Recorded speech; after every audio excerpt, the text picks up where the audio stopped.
Alright, it's about time for a new movie review. Well, new. This came out 3 weeks ago. Today I'm going to be talking about Creed 3, the newest iteration in the Rocky Creed franchise, this time directed by Michael B. Jordan. This movie follows Apollo Creed as he tries to create an opportunity for his old childhood friend who is fresh out of prison. Only things become more complicated whenever that old childhood friend starts to challenge Apollo. So, I am a big fan of the first Creed movie.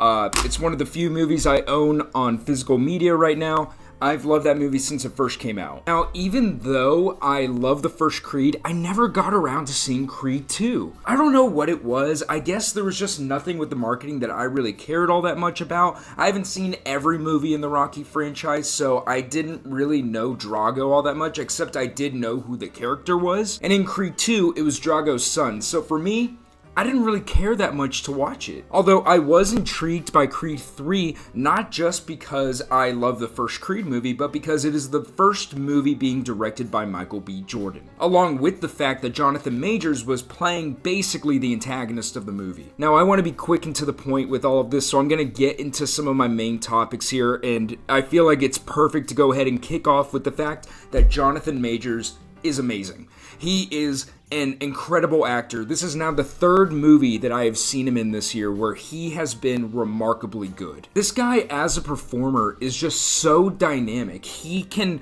bring across so much with just his facial expressions, even just his eyes. This guy is such a dynamic performer. He brings across that sort of menacing angle that he needs to with this role, but you can see the passion in his eyes that he believes he is doing what is right for him. So it makes him a more complex character, and he never once for me fell into the category of, oh, this guy is just the bad guy. There was always something more going on with his character, which seems to be a common theme for him this year. He was previously in Kang in Ant-Man 3, and then he was also in the Sundance Movie Magazine Dreams that I have a review up for in case you don't know what that is.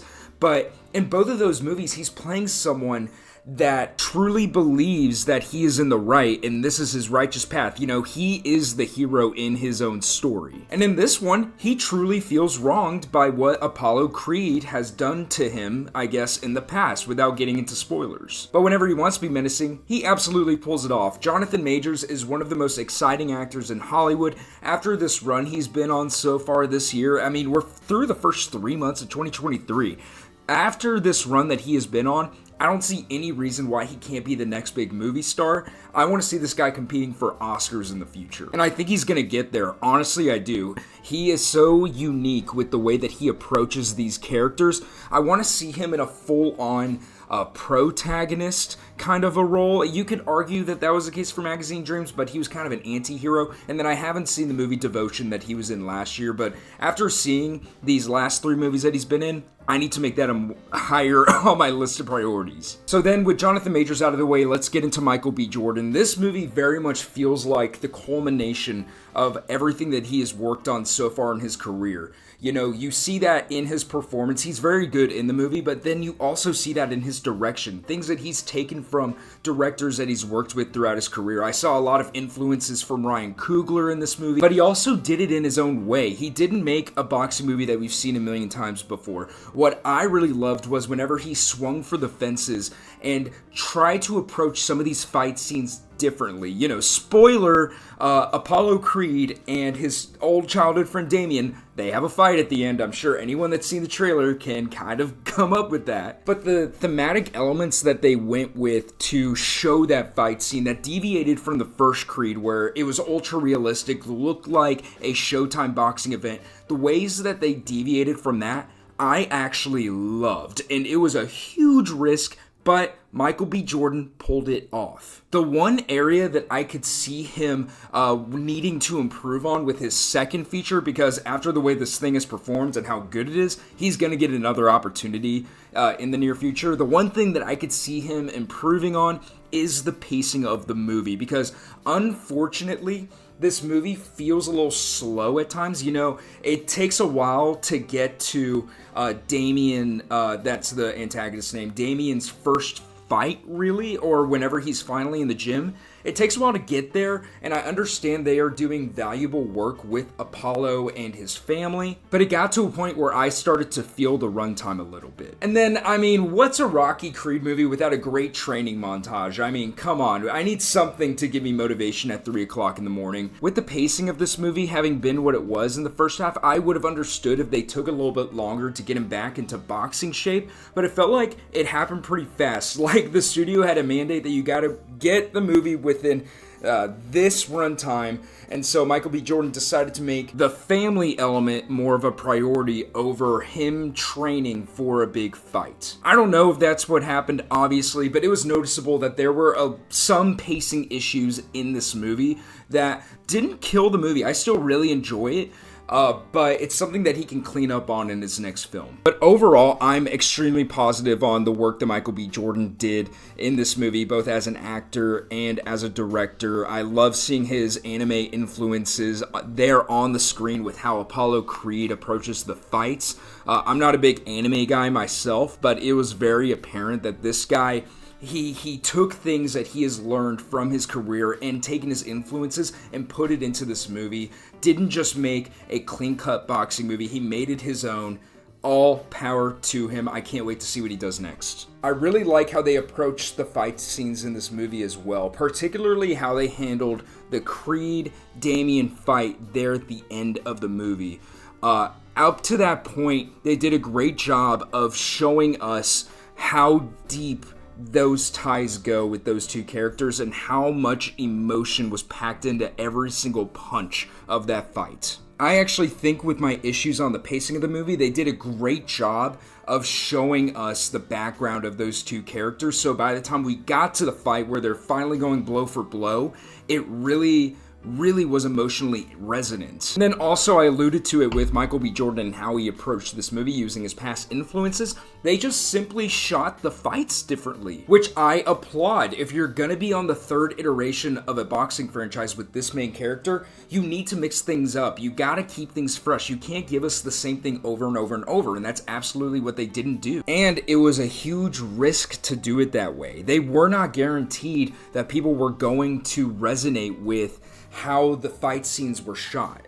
But I liked it because you got to see kind of Creed's gears turning. You got to see how his brain operates in a fight situation. You kind of got that in the first Creed. I don't know about the second Creed, but you actually got to see, okay, his brain go, okay, so this is opening up in this situation. I know where I'm going in the next 2 rounds. And the same thing with Damien 2, which works, that it was with both the characters because Creed learned a lot of what he knows from Damien. The fights up to the final fight are good. I feel like they mostly serve to progress how dangerous Damien is whenever he's in the ring. But that final fight, man, great.